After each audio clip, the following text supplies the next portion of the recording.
Welcome to my YouTube channel Shrey Seth classes.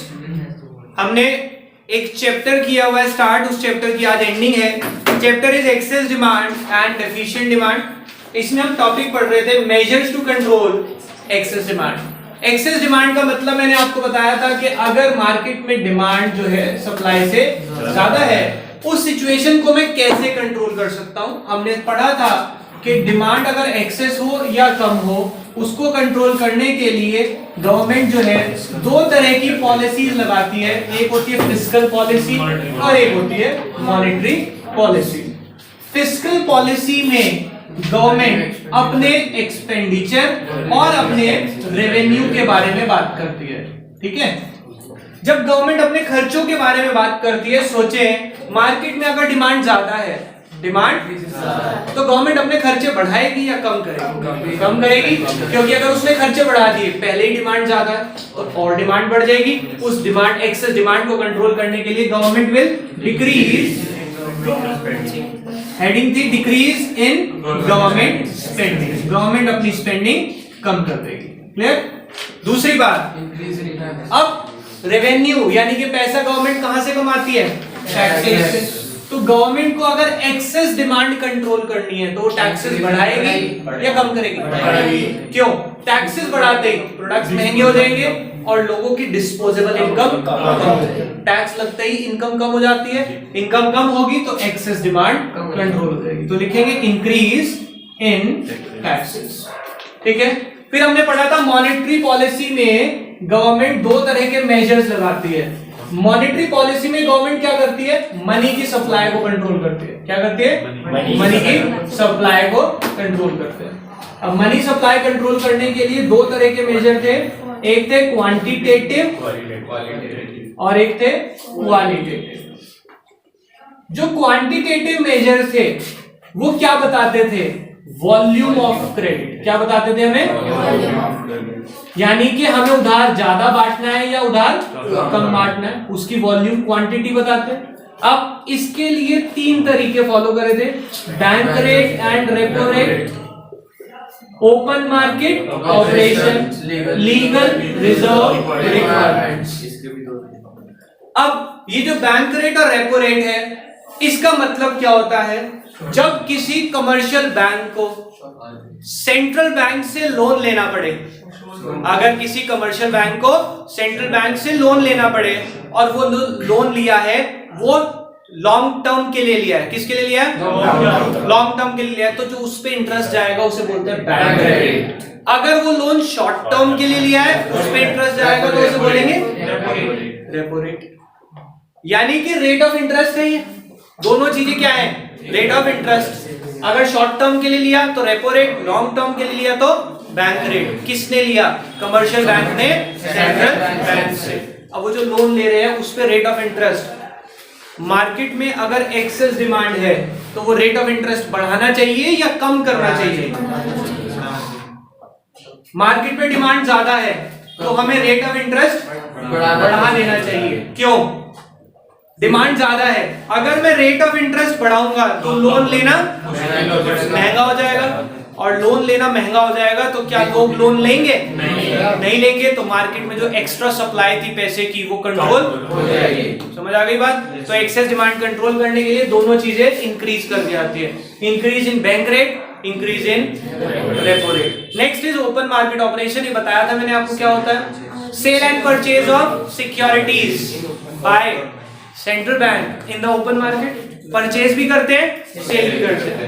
अगर market में excess demand है, डिमांड ज्यादा है, तो वो सिक्योरिटीज खरीदेंगे या बेचेंगे? बेचेंगे तो क्या होगा? उनसे पैसा आ जाएगा।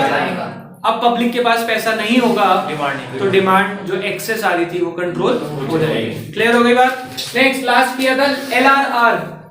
इसमें दो थे, CRR cash reserve ratio, statutory liquidity ratio. क्या है ये रेशियो? ये legal reserve ratio, legal reserve requirement कौन फिक्स करता है? Central bank. Central bank fix करता है कि हर कमर्शियल बैंक को अपने NDTL, net demand and time liabilities, कल बताया था NDTL यानी net demand and time liability का कुछ परसेंटेज, ध्यान से सुनना, हर कमर्शियल बैंक को अपने डिपॉजिट यानी एनडीटीएल का कुछ परसेंट रिजर्व अपने पास रखना है और कुछ परसेंट रिजर्व सेंट्रल बैंक के पास। सपोज मैं पीएनबी, मैं एक कमर्शियल बैंक, मेरे को अपने डिपॉजिट का कुछ परसेंटेज रिजर्व अपने पास रखना है और कुछ परसेंट डिपॉजिट का रिजर्व आरबीआई के पास रखना है।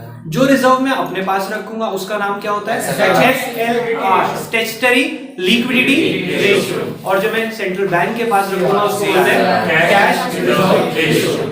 अगर मार्केट में एक्सेस डिमांड है तो मैं रिजर्व क्या करूंगा? बढ़ा दूंगा। क्यों? रिजर्व बढ़ाना मतलब मार्केट में लोन कम जाएगा, और अगर लोन कम जाएगा तो एक्सेस डिमांड कंट्रोल हो जाएगी। यहां तक हमने कर लिया था। नेक्स्ट पॉइंट शुरू करते हैं फटाफट से। क्वालिटेटिव मेजर में हमें 3 पढ़ना है। पहला मार्जिन रिक्वायरमेंट, मोरल सुएशन और selective credit control. Selective credit control बेटा ध्यान से समझेंगे। पहला हम समझते हैं मॉरल सुएशन का मतलब क्या होता है, सॉरी मार्जिन रिक्वायरमेंट का मतलब क्या होता है। बेटा ध्यान से समझेंगे। आपने बैंक में सिक्योरिटी दी, सिक्योरिटी मतलब एसेट गिरवी रखा। सिक्योरिटी का मतलब क्या होता है? एसेट गिरवी रखा आपने। लाइक आपने बिल्डिंग प्लेज करवाई, बिल्डिंग की वैल्यू थी मान लो 10 लाख। बैंक ने आपको लोन दिया, बैंक ने लोन दिया 8 लाख का। इसका मतलब जो आपने एसेट रखा उसकी वैल्यू 10 लाख, लोन मिला 8 लाख, तो बैंक ने अपने पास क्या रखा? 2 लाख का मार्जिन, 2 लाख का मार्जिन। इसको बोलते हैं मार्जिन रिक्वायरमेंट। ये मार्जिन रिक्वायरमेंट क्यों रखता है बैंक? क्योंकि अगर आपने लोन नहीं चुकाया या इंटरेस्ट की पेमेंट नहीं करी तो बैंक कहता है मैं रिस्क में नहीं आऊंगा। 8 लाख का लोन दिया था, 6 महीने से ब्याज नहीं दिया, मैं तुम्हारी प्रॉपर्टी बेच के 8 के 10 मिल जाएंगे, मैं अपने घर तुम अपने घर। तुम बैंक अपने आप को सेव कर लेता है मार्जिन रख के। समझ आ गई बात?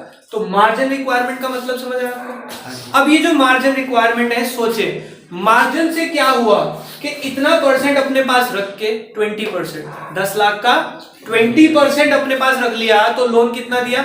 80% का। टोटल 100% होता है ना, तो ये मार्जिन देखो कितने परसेंट है? 20% है। अगर आप निकाल पाए कैलकुलेशन, कैसे निकलता है? Margin upon amount of asset into 100। इससे निकालेंगे तो आपका परसेंटेज आता है। यहाँ पे किसी काम का नहीं है वो, लेकिन सोच सकते हैं कि 10 लाख पे अपने पास कितने रख लिए? 2 लाख। ये मार्जिन किसने बताया होगा? ये मार्जिन बताया होगा सेंट्रल बैंक ने। मार्केट में अगर एक्सेस डिमांड है, क्या है? डिमांड ज्यादा है हर चीज की, तो ये जो मार्जिन है क्या कहेगा सेंट्रल बैंक के? मार्जिन बढ़ा दो कम कर दो? बढ़ा दो। मार्जिन बढ़ाते ही क्या होगा? मार्केट में लोन कम जाएगा, तो जो एक्सेस डिमांड आ रही थी वो कंट्रोल हो जाएगी। बैंक कहेगा कि भैया आज से मार्जिन आपको 40% रखना है, तो 10 लाख का 40% यानी कि 4 लाख रुपए तो मार्जिन रख लो, लोन कितने का दो? 6 लाख। तो जो पहले 8 लाख मिल रहा था अब वो सिर्फ 6 लाख मिलेगा, और आपकी जो एक्सेस डिमांड आ रही थी वो कंट्रोल हो जाएगी। क्लियर हो गई बात? हाँ जी, पढ़ते हैं एक बार क्या लिखा है।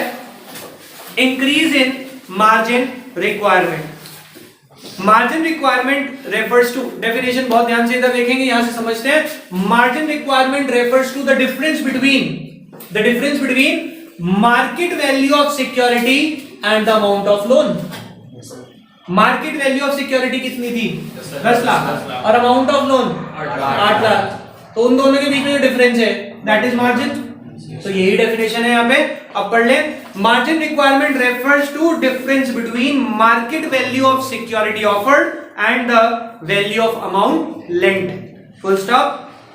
When the economy is suffering from excess demand the central bank increases the margin. जब इकोनॉमी में एक्सेस डिमांड होती है तो सेंट्रल बैंक क्या करता है? इंक्रीज कर देता है आपका margin, which restricts the credit creating power of the bank, जिससे बैंक क्रेडिट नहीं बांट पाता, यानी कि बैंक लोन नहीं दे पाएगा। Borrower find it less attractive to borrow the money. Borrower पैसा बोरो करने में इंटरेस्टेड नहीं होते and it decreases the level of aggregate demand. जो एक्सेस डिमांड आ रही थी वो कंट्रोल हो जाती है। क्लियर? Next, moral suasion. बेटा मॉरल सुएशन का मतलब क्या होता है, ध्यान से समझेंगे। जो सेंट्रल बैंक है आपके देश का, वो कमर्शियल बैंक को मोटिवेट करेगा, इन्फ्लुएंस करेगा और प्रेशर में लेके आएगा कि जो मैं कह रहा हूं आपको वो फॉलो करना पड़ेगा। अब वो ये प्रेशर कैसे क्रिएट करता है, वो उसको टाइम टू टाइम गाइडलाइंस देगा, उसको टाइम टू टाइम नोटिसेस भेजेगा, उसको टाइम टू टाइम कम्युनिकेट करेगा कि जैसा मैं कह रहा हूं वैसा करना। अब खुद बताएं, अगर मार्केट में एक्सेस डिमांड है तो ये जो सेंट्रल बैंक है कमर्शियल बैंक को क्या कहेगा कि लोन दो या ना दो? ना दो। एक तरह से एडवाइस करेगा कि लोन कम से कम दो, क्योंकि मार्केट में ऑलरेडी क्या आ रही है, एक्सेस डिमांड। कैसे करेगा वो? एक मॉरल प्रेशर बना के। Moral suasion means moral pressure. दिमाग में एक प्रेशर बना देगा, जो मैं कह रहा हूं वही करो, और वो कहेगा क्या कि लोन कम दो। तो देखो क्या लिखते हैं, moral suasion advice to discourage lending. Lending को क्या करना चाहेगा वो? डिस्करेज करेगा। देखो क्या लिखते हैं, पहले मॉरल सुएशन का मतलब बता रहे। This is the combination of persuasion and pressure that the central bank applies on other bank. ये एक ऐसा प्रेशर है जो सेंट्रल बैंक अप्लाई करता है दूसरे बैंक्स के ऊपर, in order to get them act in a manner in line with its policy। कह रहे वो उसलिए प्रेशर बना रहा है जिससे कि वो एक्ट कर सके मेरी लाइंस के अकॉर्डिंग। जो लाइंस, जो गाइडलाइंस मैंने इशू करी है, यानी सेंट्रल बैंक ने इशू करी है, वो हर कमर्शियल बैंक फॉलो करे। समझ आ गई बात? इसके लिए वो क्या करते हैं, moral suasion is exercise through, कैसे लगाते हैं pressure? Exercise through discussion, letter, speech and hints to the banks. इसके थ्रू वो प्रेशर बनाते हैं। ड्यूरिंग एक्सेस डिमांड वो क्या करता है, सेंट्रल बैंक एडवाइस, पहले तो एडवाइस देगा, रिक्वेस्ट भी करेगा, और परसुएड यानी कि प्रेशर भी बनाएगा उसके ऊपर the commercial bank not to advance. आप एडवांस ना दे। किसको? For speculative and non essential activities. Non essential तो हमें सबको समझ आ गया। कह रहा है उसको मोटिवेट कर रहा है कि लोन मत दो। किसको? दो चीजों के लिए मत दो, एक तो नॉन असेंशियल के लिए और दूसरा स्पेक्युलेटिव। स्पेक्युलेटिव क्या होता है? वो एक्टिविटी जिसमें इक्वल चांसेस हो प्रॉफिट के और लॉस के। ऐसी एक्टिविटी को लोन मत देना, जिसको हम कई बार अपनी नॉर्मल लैंग्वेज में कहते हैं सट्टा। शेयर मार्केट, उसमें इक्वल चांस है प्रॉफिट के भी और लॉस के भी। ऐसे लोगों को पैसा मत देना जो स्पेक्युलेटिव एक्टिविटी कर रहे हो। बिजनेस में ऐसा रिस्क कभी नहीं होता। आप देखें बिजनेस में जो रिस्क होता है क्या होता है कि लॉस हो सकता है, पर पूरा लॉस हो ऐसा तो पॉसिबल नहीं। आपने कोई चीज 500 की खरीदी, 550 की नहीं बिकी, 500 की नहीं बिकी, 400 की तो बिकी जाएगी। यानी कि लॉस के जो वेरिएशन है वो एक लिमिटेड है। ऐसा नहीं होगा या तो 500 के 1000 या 500 के 0। ऐसी एक्टिविटी को हम बोलते हैं स्पेक्युलेटिव एक्टिविटी। कह रहे हैं इनको लोन मत देना, नॉन असेंशियल को मत देना। क्लियर हो गई बात? आगे चलते हैं, अगला पॉइंट, सेलेक्टिव क्रेडिट कंट्रोल। नाम ही बता रहा है सेंट्रल बैंक कमर्शियल बैंक को एडवाइस देगा कि कंट्रोल लगाए किसके ऊपर? क्रेडिट। कैसा कंट्रोल? Selective credit control. मतलब कुछ सेलेक्टेड लोगों को लोन ना दे। क्यों लोन ना दे? क्योंकि एक्सेस डिमांड है बेटा। और अगर डेफिशिएंट डिमांड होगी तो क्या कहेगा? सेलेक्टिव क्रेडिट कंट्रोल मत लगाओ, सबको लोन दो, क्योंकि डिमांड की कमी है। अब डिमांड की कमी होने से क्या होता है, लोगों को पैसा चाहिए, क्या करेगा? सबको लोन दो, सबके पास पैसा आ जाएगा, जो कमी आ रही थी डिमांड में वो पूरी हो जाएगी। पर अगर एक्सेस डिमांड है तो क्या कहेगा? सेलेक्टिव क्रेडिट कंट्रोल लगाओ, यानी कि रैशनिंग करो। रैशनिंग मतलब कि किसको देना है और किसको नहीं देना डिसाइड कर लो। जनरली किसको मना करेंगे देने के लिए? अभी तो बताया, स्पेक्युलेटिव वालों को। इनको क्या कहेंगे? इन्हें तो बिल्कुल मत देना। ठीक है, पढ़ते हैं, देखो क्या लिखा है। It refers to the method in which central bank give direction to other bank to give or not to give the credit for certain purpose in a particular sector। कह रहे सेलेक्टिव क्रेडिट कंट्रोल में वो guidelines देता है कि किसको देना है या नहीं देना। ऐसी गाइडलाइंस दे सकता है central bank. During excess demand, पर अगर एक्सेस डिमांड हो तो वो क्या करेगा? The central bank introduces rationing of credit in order to prevent excessive flow of credit. अगर मार्केट में उधार ज्यादा है तो उसको रिस्ट्रिक्ट कराएगा कि ऐसा ना करे, राशनिंग करे क्रेडिट को, particularly for speculative activity. Particularly speculative वालों को तो बिल्कुल मत देना। समझ आ गई बात? It helps to wipe off the excess demand. इससे क्या होता है? मार्केट में जो एक्सेस डिमांड है वो कंट्रोल हो जाती है। क्लियर हो गई बात? इधर देखेंगे सब बच्चे, एक्सेस डिमांड के आपने सारे पॉइंट्स पढ़ लिए। डेफिशिएंट डिमांड में बिल्कुल ऑपोजिट आने वाले हैं। मैंने आपको कल भी बोली थी ये बात, आप इसको एक बार गो थ्रू कर ले, जो भी पॉइंट डाउट में है वो पूछेंगे। आपका एक पॉइंट था, पॉइंट नंबर बताएं फटाफट से। यहाँ से बेटा मॉरल सुएशन मैंने पढ़ाया नहीं था, आप कैसे समझ आएगा उसको? आज पढ़ेंगे आप। अब समझ आया मॉरल सुएशन है क्या? यस बेटा।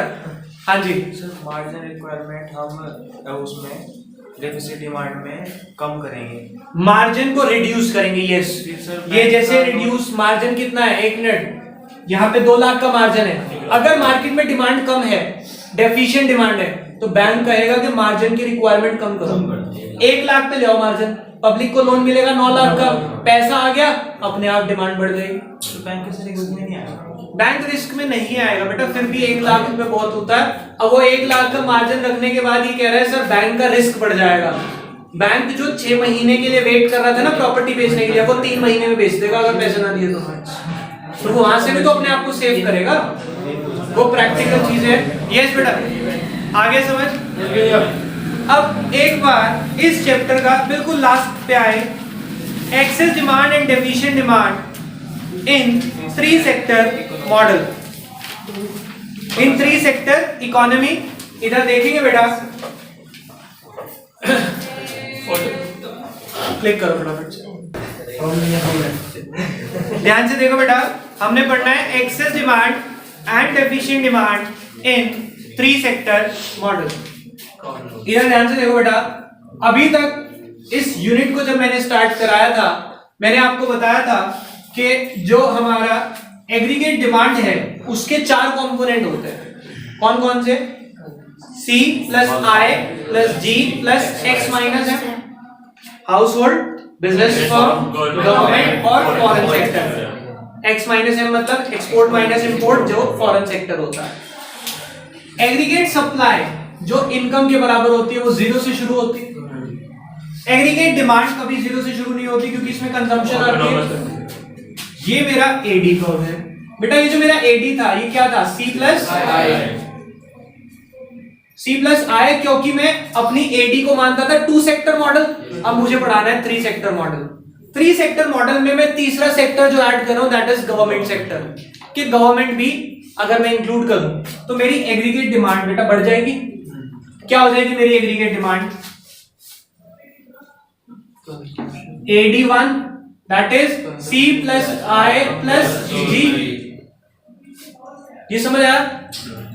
ये हमारा दिया हुआ है इन्होंने फर्स्ट स्टेप में। In 3 sector economy with household and firm government is added, that is AD is the sum total of consumption that is C, investment I and government expenditure G. With the introduction of government sector, new AD1 curve C plus I plus G lies above the old AD curve that is C plus I.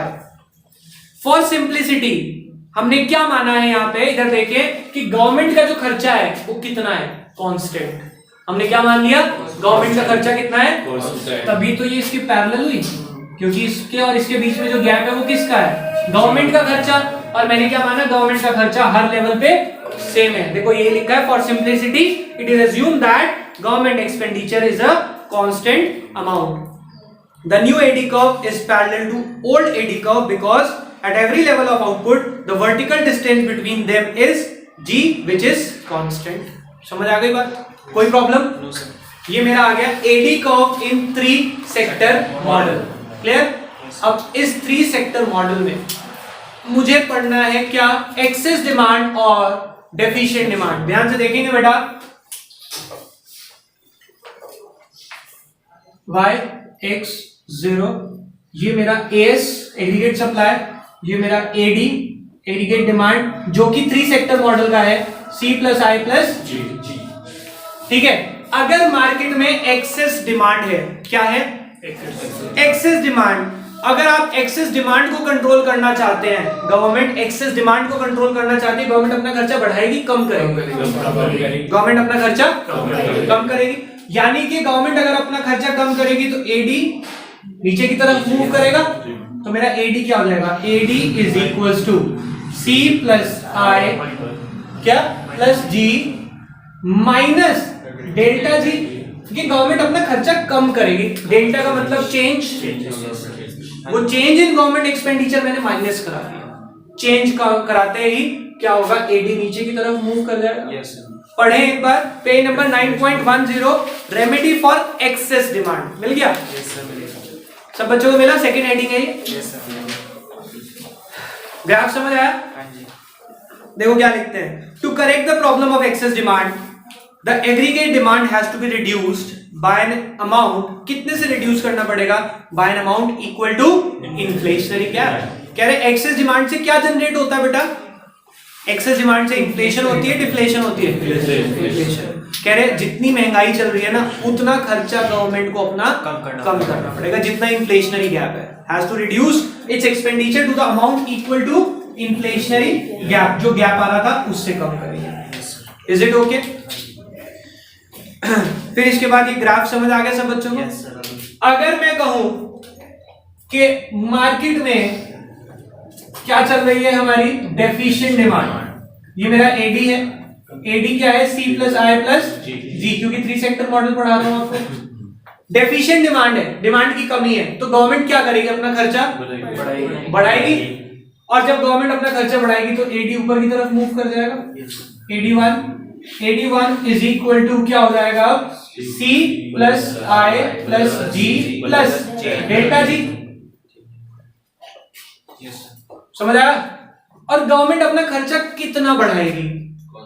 जितना deflation होगा। सोचे, deficient demand आने से क्या होता है?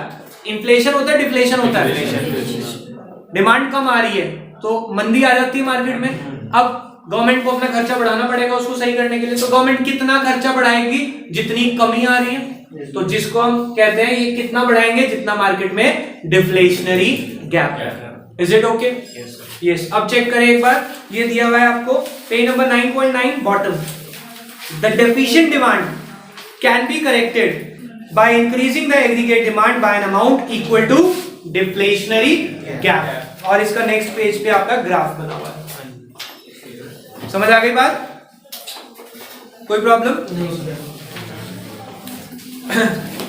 देखो बेटा, second paragraph last third line, इन्होंने उसका तरीका बताया कि हम गवर्नमेंट अपना खर्चा तो बढ़ाएगी, और एक बात बताए इधर, यस गवर्नमेंट अपना जो खर्चा बढ़ाती है वो कौन से मेजर में बढ़ाएगी? फिस्कल या मॉनेटरी? अभी सोच के बताएं, फिस्कल या मॉनेटरी? फिस्कल मेजर में क्या करेगी? Increase in government spending. पढ़े third last line, in order to correct this deflationary gap government need to use its fiscal measure of increasing expenditure। समझ आई बात बेटा? टॉपिक पूरा लिंक्ड है। आपके पास क्वेश्चन आ सकता है, क्या क्वेश्चन आ सकता है? In an economy there is an excess demand. In an economy there is an excess demand, and in 3 sector model government wants to control the situation of excess demand. How is it possible for government to control the excess demand? Show with the help of a graph. अब हमें graph के through excess demand को control करना है 3 sector model में। आप क्या बताएंगे कि अगर एक्सेस डिमांड है तो गवर्नमेंट कैसे कंट्रोल कर सकती है? फिस्कल पॉलिसी के थ्रू, मॉनेटरी पॉलिसी के थ्रू, दोनों से कर सकती है। बट 3 सेक्टर मॉडल में अगर गवर्नमेंट ने अपना खर्चा चेंज करना है तो गवर्नमेंट अपना खर्चा क्या करेगी? एक्सेस डिमांड खर्चे को कम करेगी। और वो कौन से मेजर का पार्ट होता है? फिस्कल का। कौन सा? रेवेन्यू या एक्सपेंडिचर? Expenditure part. और फिर आप उसे ग्राफ के थ्रू ये प्रेजेंट करके दिखाएंगे, क्योंकि एक्सेस डिमांड आ रही थी, हमने खर्चा कम किया तो ये नीचे की तरफ मूव कर गया। ठीक है, तो प्रैक्टिकली ऐसे क्वेश्चन आपके पास बुक में नहीं होते। ये जो सैंपल पेपर आपको कहे जाते हैं सॉल्व करें, उसमें इस तरह के क्वेश्चन मिलते हैं। बच्चा टॉपिक समझ लेता फिर कहता है सर ये टॉपिक हमने कहाँ पढ़ा था। टॉपिक तो पढ़ा हुआ है बट उसको लिंक करना नहीं आता, इसीलिए सैंपल पेपर करना बहुत जरूरी हो जाता है। बाकी ये चैप्टर हमारा आज एंड अप हो गया, बाकी करेंगे नेक्स्ट चैप्टर नेक्स्ट क्लास में। अभी के लिए बाय बाय।